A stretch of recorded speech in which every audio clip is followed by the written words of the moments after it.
Home of the censorship problem.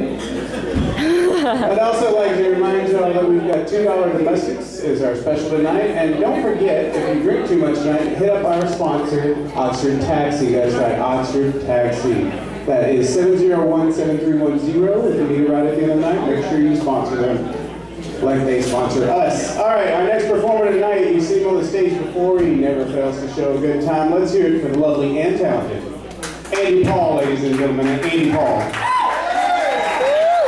did the lovely and talented thing for you so much that now he has to do it for everyone. Whatever. Hey guys. Hey. Hello. Hola. I'll talk to you after the show. So how's everyone doing? Every meeting like asks that every time. Like how you doing? I said that's changed in like 5 minutes. Like I was feeling good until I showed up and then fucking sucked. So I don't usually talk about like local things that much, but I read like in the papers today about that Move Forward Rebels thing. Has anybody heard that? What's going on? The whole like I guess their whole Yes.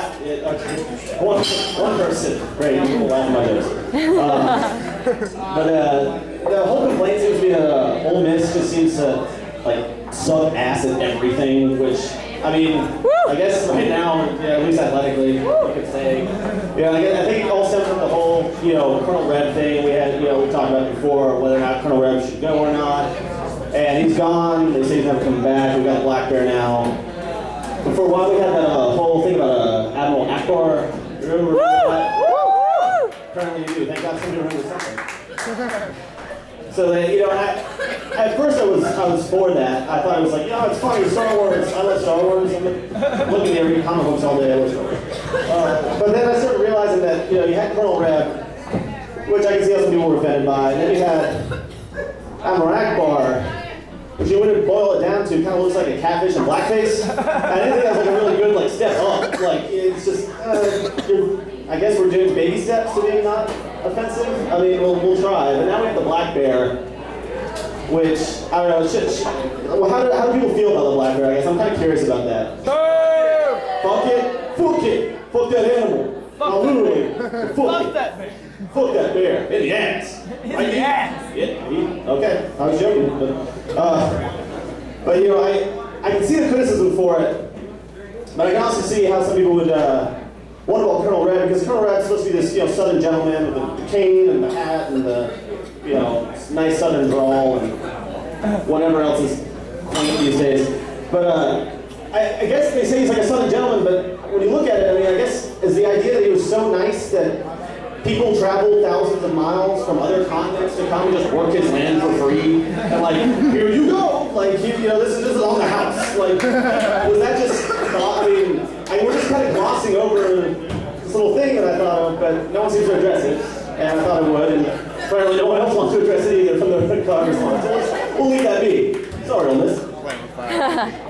But the whole glossing over and kind of irrationality. I don't know if you guys have been watching the GOP debates, the Republican Party debates is one every week now. It's kind of like Celebrity Apprentice or America's Got Talent. Now it's like a new season, except instead of America's Got Talent, it's like America's Got Crazy, and it's just a bunch of people just saying the fucking craziest things you can think of. You have Herman Cain, who described himself as black walnut ice cream the other day.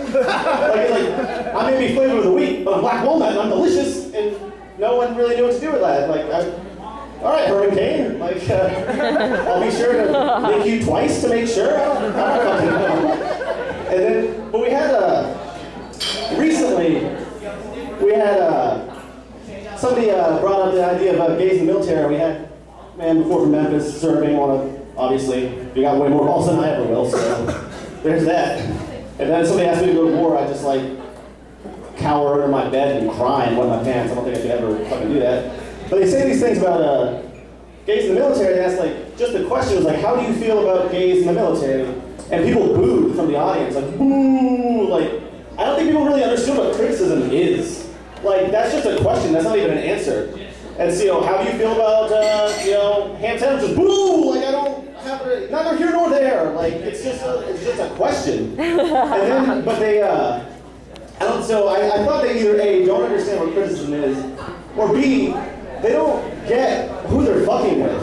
I mean, they may be gay, but they're government-trained killing machines. I mean, they know how to handle explosives and guns and things, so you want to look at a man with an automatic rifle and call him a faggot?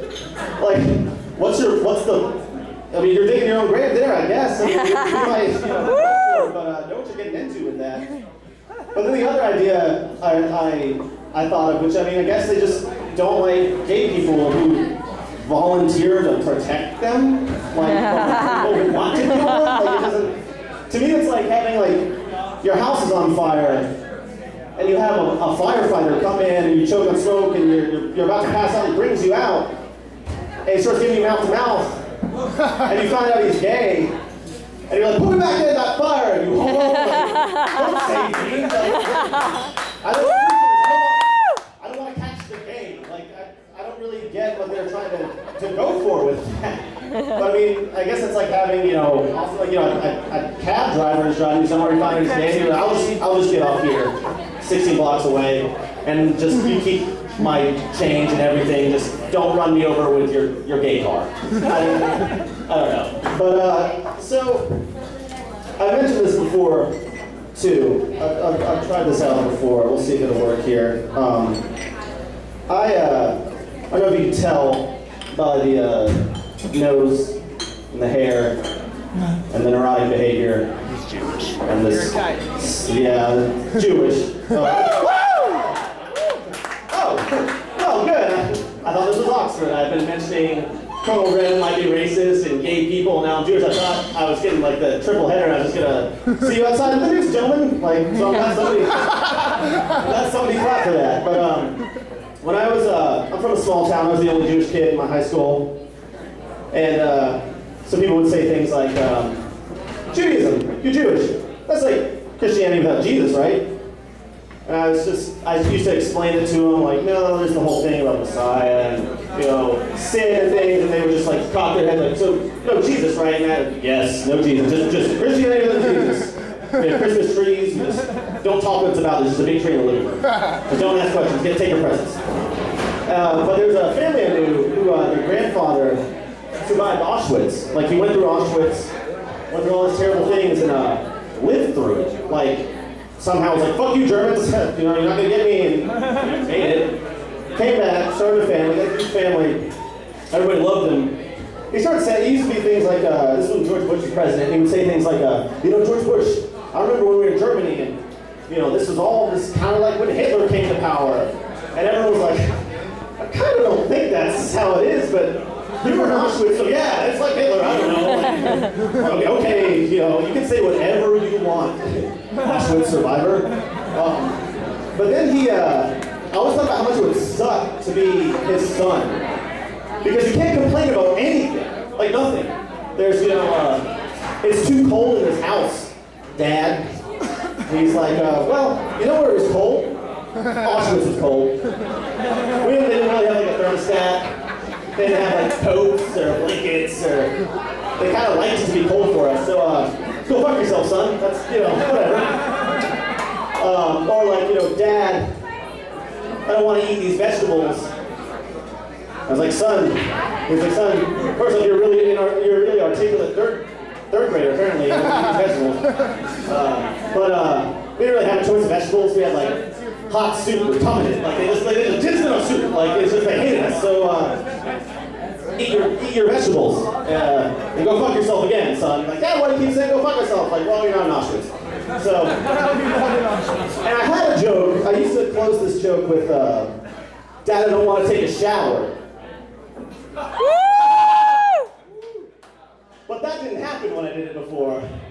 It got dead silent before, and apparently it's okay now. Apparently within 6 months' time, it's suddenly shower jokes are totally okay. So, yay, showers.